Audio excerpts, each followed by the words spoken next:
이제 마지막 다윗의 좋은 이야기 6장부터 8장까지는 다윗의 치적을 이야기합니다. 가장 먼저 언약궤가 기럇 여아림에 머무르고 있었죠. 20년 동안. 이제 언약궤를 옮깁니다. 여기서는 또 갑자기 사무엘상, 사무엘하 딴 사람이 기록했는지 기럇 여아림이라고 그러고 바알레 유다라 그럽니다. 키르앗 예아림 그러면은 야아르가 수풀이에요. 관목들이 있는 수풀. 예아림 그러면 아마 요 주위에, 요 성 주위에 관목들이 많았던 것 같아요. 그래서 그걸 보고 우리도 어떤 지명이 두 개가 있는 경우 있지 않나요? 이름이. 그래서 지명, 그러니까 주위의 지형들을 보고 하는 이야기는 키르앗 예아림이었습니다. 키르야 그러면 성읍이고. 근데 바알레 유다 그러면은 바알은 무슨 뜻인지 아시죠? 주인이란 뜻이에요. 주인. 유다의 주인들이란 뜻이죠. 그래서 아마 그 언약궤가 있을 때 이런 별명이 붙지 않았을까라는 생각을 해볼 수 있습니다. 우사가 왜 죽었을까요? 잘하려고 해서 죽었는데 앞에서 이게 막 붙잡았다가 죽었잖아요. 떨어질까 봐. 잘하려고 그랬는데 근데 잘하려고 그런다고 해서 좋은 일이 아닌 경우가 많습니다. 나는 잘하려고 했는데 사울도 다 그런 거예요. 잘하려고 했는데 주님 말씀하시면 내가 나아가리라. 주님 뜻이 아니면 내가 멈춰서리라 해야 되는데 주님이 뜻을 안 보여주시니까 내가 일단 앞서 나가 있을 테니까 주님 뜻 보여주세요. 요런 일일 수 있겠다 싶어요. 그냥 언약궤가 떨어질까 봐 잡았는데 이거는 떨어질까 봐는 누구 생각입니까? 우사의 생각이죠. 떨어졌을까 안 떨어졌을까는 또 다른 문제거든요. 그래서 언약궤의 불가침의 영역을 강조하는 동시에 하나님의 역사하심에 맡기는 게 얼마나 어려운지도 보여줍니다. 언약궤가 떨어지려는데 여러분 가만히 있겠어요? 네? 깔릴 수 있으니까. 네, 그건 생각 못했습니다. 언약궤를 수레에 가지고 움직이는 거 갑자기 나온 이야기거든요. 그래서 그전에도 언약궤는 수레에 얹혀서 왔거든요. 블레셋에 갔다가도. 그래서 이게 안 그랬으면 그 사신을 초대해서 이렇게 메고 갔어야 되는데 뭔가 그 사이에 전통의 단절이 있고 우리에게 이야기 안 하는 것들이 많습니다. 성경이 역사에서. 그래서 그걸 막 억지로 해석하다 보면 이제 무리한 해석. 뭐 들으시면서 저도 무리한 해석이라고 생각하실 수 있으니까. 오벳 에돔의 집에 그래서 급기야 오벳 에돔의 집에서 체류를 3개월 동안 하는데 그때 이제 오벳 에돔의 집에 하나님이 복을 내리시죠. 그걸 보고 다윗이 더는 미룰 수 없다 해서 성을 운반하는데 제가 이쯤 되니까 너무 그 다윗을 나쁘게 이야기한 것 같아서 여호와의 기회를 다윗 성으로 운반할 때 다윗이 기꺼이 이게 내면이죠. 내면. 그러니까 시편에도 그런 표현들이 많이 나오는데 전인적인 어떤 감정을 표현할 때 내면과 외연을 같이 이것도 일종의 대조제휴법입니다. 내면의 모습과 외연의 모습을 하나씩 보여주면서 전 존재가 어떤 감정을 표현한다는 것을 기쁘다는 것은 내면이죠. 내면이고 춤을 추는 것은 외연이죠. 다윗은 진심으로 좋았던 겁니다. 저는 이거는 추호도 의심하지 않습니다. 정치적으로 봐도 언약궤가 예루살렘에 와서 손해될 건 하나도 없습니다. 너무 좋은 거죠. 그런데 이걸 정치적으로 해석한 인물이 있었으니 미갈이었습니다. 미갈이 마지막 정적이거든요. 애들이 없으면 여왕이라도 세웁니다. 여러분 열왕기에 아달랴 기억나시죠? 왕이 제대로 없으면 여왕이라도 세웁니다. 미갈도 언제든지 사울계가 규합해서 여왕으로 세울 수 있는 사람, 사울의 직계이기 때문에. 그래서 울고 싶던 차에 하나만 걸려라 하고 있었던 거죠. 근데 춤추는 다윗을 미갈이 업신여긴데, 제가 미갈이라면 이런 생각이 들었을 것 같아요. 아니, 지금 잘 살고 있는 사람 억지로 끌어와가지고 뭐 아브넬을 죽여놓고는 안 죽였다고 난리치고 이런 모습을 봤잖아요. 그죠? 그래 봤으니 저기서 언약궤 매는데 덩실덩실 춤추는 게 곱게 보일 리가 없죠. 그죠? 정치적인 거다. 저거 무슨 자라 그러죠? 위선자.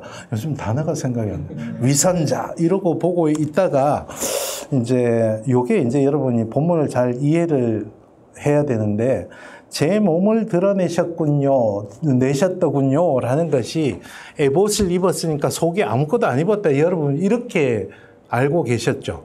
그죠? 그래서 알몸을 다 보여줬다 생각했는데, 사실은 그 의미보다는 왕이면, 이는 미갈은 일찍부터 왕족이었잖아요. 왕족은 왕의 신분에 걸맞는 왕의 옷을 입어야 되는데 다윗이 에봇을 입었거든요. 이것을 지적한 것이다. 그렇게 해석하는 분들이 많습니다. 이게 이제 울고 싶던 차에 뺨쳐준 거죠. 그리고 이제 미갈은 유폐되는 거죠. 정치 일선에서 완전히 제거, 숙청된 그런 계기가 됐습니다. 7장에서는 이제 뜬금없이 나단이 등장합니다. 예고라도 하고 나단이 등장하면 좋은데 갑자기 나단이 예언자로 등장하는데, 이것도 이제 독일어로 에셀크란츠라는 말이 있습니다. 여기 이제 이야기 고리라는 거죠. 네, 그러니까 성경, 특히 역사서 같은 경우, 여러분이 역사서를 기록한 역사가라고 생각해 보세요. 이렇게 눈 감고 기도하면서 펜만 들고 있으실 거예요? 그럴 수 없지 않을까요? 사료들을 찾아야 될 거 아니에요. 사료들을 찾다 보면 문헌 자료도 있을 수 있고, 뭐 왕실 기록들 나오잖아요. 열왕기에. 문헌 자료도 찾을 수 있고, 돌아다니면서 듣다 보면 노래도 들을 수 있고, 민담도 들을 수 있고, 뭐 여러 가지를 들을 수 있는데, 그런 게 이제 어떤 완결된 민담 형식으로 이야기 고리가 형성된 것을 에셀크란츠라 그러는데, 그런 것들이 오경에도 많고 여기도 많은데 아마 사무엘하 7장은 그 이야기 고리가 들어와 있는 것 같아요. 왜냐하면 나단에 대한 언급이 갑자기 등장하는 것 같은데 굉장히 자연스럽게 등장하잖아요. 그래서 그런 이제 전승의 역사도 추측해 볼 수 있습니다. 이때 나단은 다윗의 참모였던 것으로 등장을 합니다. 그래서 성전 건축, 내가 성전을 건축하고 싶다 그랬더니 참모로서 나단은 뜻대로 하십시오라고 대답을 합니다. 저는 이걸 보면서 굉장히 느낀 게 많았습니다. 참모로서, 참모인 동시에 예언자였거든요, 나단이. 참모로서는 그냥 그렇게 하십시오라고 했는데, 그날 밤에, 그날 실로에 성전이 있었다 그랬잖아요. 집 형태가 있었다 그랬잖아요. 여기 갑자기 이제 오헬 장막과 성막이 갑자기 등장합니다. 그래서 이게 더 이야기가 따로 전승되었던 것 같기도 해요. 성막이 어느 순간에 없어졌다가 여기서 다시 나오거든요. 성막 전통, 잃어버린 성막 전통, 여러분 누가 좀 찾아주세요. 없어졌다가 갑자기 툭 튀어나왔어요. 그래서 그랬다는 거죠. 나단은 그런데 참모이기도, 왕실의 참모이기도 했지만 예언자이기도 했습니다. 그래서 그날 밤에 하나님이 꿈에 나타나서 의견을 뒤집어라 라고 이야기한 거죠. 안 된다로 뒤집어라. 나단이 정치인이게만 했으면 여기서 내가 어제 한 말을 뒤집어서 왕의 심기를 건드린다면 난 제기할 수 없는 위치에 떨어질 수도 있는데, 예언자로서 나단은 과감히 어제 내가 참모로서 했던 말을 뒤집습니다. 그래서 우리가 그게 이제 제가 이제 시편에서 많이 깨달은 건데, 하려고 노력은 하는데 안 되는 게, 우리 실수할 수 있습니다. 여러분 중에 완벽한 사람 아무도 없고 판단 잘못할 수 있습니다. 판단을 잘못했으면 잘못했다고 깨닫는 순간 빨리 고치는 게, 빨리 잘못했다고 인정하는 게 관계나 상황을 더 악화시키는 길을 멈추는 거죠. 그게 그래도 그게 뭐 이러다 보면 자기 합리화가 되고, 자기 합리화가 나를 또 합리화시키기 시작하고, 나중엔 잘못된 거 알지만 그래도 그건 난 모르겠고 이러고 이제 고집을 피우게 되는 거죠. 예언자 나단은 하나님의 신탁대로 몇 가지를 예언합니다. 다윗의 왕권을 확립해 주고요. 그리고 성전은 네가 아니고 네 후계자가 지을 거다라는 것을 명백히 해 줍니다. 이건 뭐 여러 가지 의미가 있었죠. 그래서 역대기에서는 피를 너무 많이 묻혔다, 뭐 그런 이야기도 하고, 어쨌거나 성전은 다윗이 짓지 못하는 것으로 신탁을 마무리하죠. 이게 이제 이른바 왕조 신학입니다. 요 사무엘하 7장은 아마 독립적으로 다윗 왕실의 왕조 신학 전승으로 이렇게 이야기가 이어져 왔던 것 같기도 합니다. 이게 있었기 때문에 이후에 남북 왕조가 갈라졌을 때 남쪽에는 정변이 안 일어났어요. 정변이 일어나도 이조 시대처럼 왕자들 중에 누굴 찾지 전혀 딴 사람을 찾지 않았어요. 왜냐하면 다윗 왕조를 하나님이 선택해 주셨다라고 신학적으로 확립이 되어 있었기 때문에. 북이스라엘은 그게 아니기 때문에 네가 왕이면 나도 왕이 될 수 있지. 뭐 하루 만에 죽이기도 하고 그러죠. 이제 하나님의 신탁에 대해서 다윗도, 여기서 우리가 다윗에게 배워야 될 점이 많습니다. 하나님의 신탁에는 그 자리에서 넙죽 엎드리는 게 다윗이에요. 이게 신앙의 근본이고, 하나님이 여러 흠결이 있지만 그래도 다윗을 하나님의 일꾼으로 썼던 이유 중에 하나가 하나님 앞에서 겸손하고 언제나 하나님의 말씀에는 순종할 수 있는 사람이었기 때문이죠. 감사 기도를 드리는데, 저는 이거는 다르게 이야기 안 하겠습니다. 이건 진심입니다. 제가 누구며 제 집안이 무엇이기, 하나님 앞에서 끝없이 겸손해지는 거죠. 그리고 하나님께서 약속해 주신 데 대해서 감사드리고, 그리고 나서 간구를 합니다. 영원토록 당신 앞에서 이 왕조가 굳건하게 해주십시오. 사실은 기도의 관점에서도 이 다윗의 기도는 배울 점이 꽤 많습니다. 우리가 뭔가를 기도할 때 드립다 대놓고 들이대는 경우가 많죠, 하나님 앞에.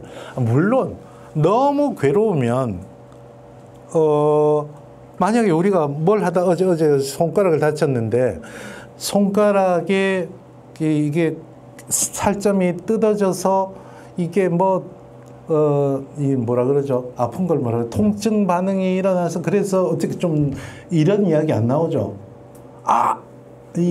아무도 못 들으셨죠? 혼자 여기서 아까 어제 비명 질렀는데 소리밖에 안 나거든요. 그래서 시편의 기도자들도 너무 힘들 때는